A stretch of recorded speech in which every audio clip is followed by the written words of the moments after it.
Welcome to the Windows channel, and this is a quick video to talk about what is exactly Windows 10 S.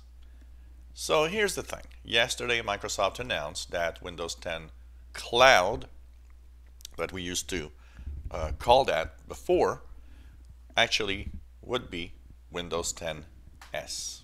So what is Windows 10 S exactly? And what differences does it have with regular Windows 10 that everybody uses? So, okay, Windows 10 S, I've seen many different articles mentioning the S means different things. Some say streamlined, but you know, it could mean anything. And basically, it is simply for specific configuration, probably. But anyways, it doesn't really matter. What you need to know with Windows 10 S is that, first of all, it is based on Windows 10 Pro, not Windows 10 Home, which means it shares features of the Pro version, yet it doesn't have all the features of the Pro version. So Windows 10 S is what's going to come in many devices in the future.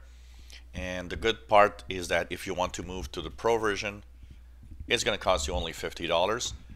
Or before the end of the year, if you have Windows 10 S, you can actually upgrade to Pro for free until December. It is based on Windows 10 Pro. That means it includes Windows 10 Pro features like Azure Directory, Active Directory Join, Windows Update for Business, which is more flexible basically. It has the Windows Store for Business, which is also with apps and business type apps and programs. It has full mobile device management capabilities. It includes BitLocker if you want to encrypt your files, enterprise roaming, and quite a few more features that are usually for Pro versions.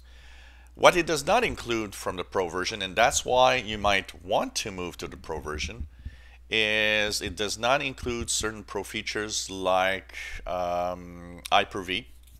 Windows subsystem for Linux is not in there, so you cannot have Bash. If you need that, you'll need to have the Pro version.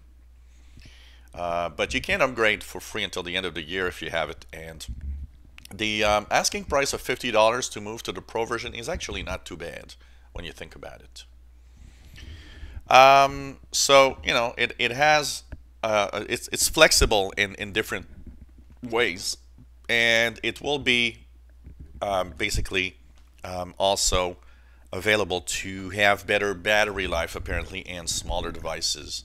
It's a little more lightweight, even though it has pretty much a lot of features, if not all the features.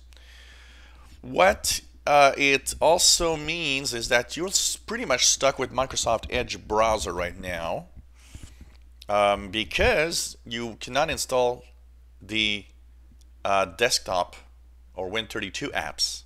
So that means basically you are stuck with the only browser available, which is Microsoft Edge. And also we've learned today that not only is it stuck with Microsoft Edge, you can't, even if other browsers would appear, say Google Chrome would appear in the Windows Store, you cannot change the default of Edge in the Windows 10 S version. So you are stuck with the default of always Edge. It also means, there's things that are not kind of cool in here for some users. You might want to have this and find it interesting, but if you can't get Apple iTunes, for example, maybe because of your music, library, or Google Chrome, well, yeah, you can't really, do what you want necessarily. So it has some, short, some little problems depending on what you want to do and how you want to use it. And it of course will have starting in June the Office 2016 desktop applications to the Windows Store via the Project Centennial technologies that takes desktop apps and transforms them into store apps So that's interesting for that. As for the rest, of course, it will have the advanced security features of the Pro version. It is stated to have better battery life for most devices. That's going to be something that we need to see, though, because a lot of functionalities that are regular functionalities basically are in there. So I'm wondering how they can achieve really better battery life in Windows 10s, but we'll see as the devices come out. For sure, it could be mostly for tweaking stuff. So it's simply a Windows 10 version, basically, that allows you to install apps only from the Windows Store. It shares, like I said, Pro features, but also lacks certain Pro features. And since you're going to be stuck with Microsoft Edge, as there's no other browsers, well, you know what? I think that means for some people this might be okay, but for a lot of people, I think moving to Windows 10 Pro might be the better option.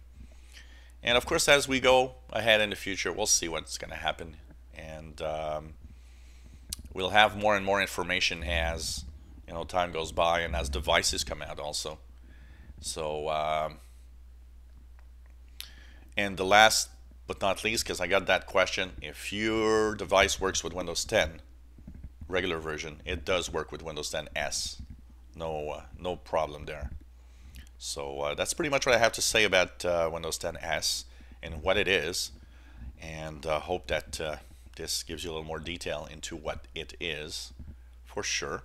And it's going to be free for students and for schools, but it's of course going to have a price tag for other people. So it's going to be interesting to see, and as devices start arriving with this, we'll have more information about what exactly it brings to the PC also.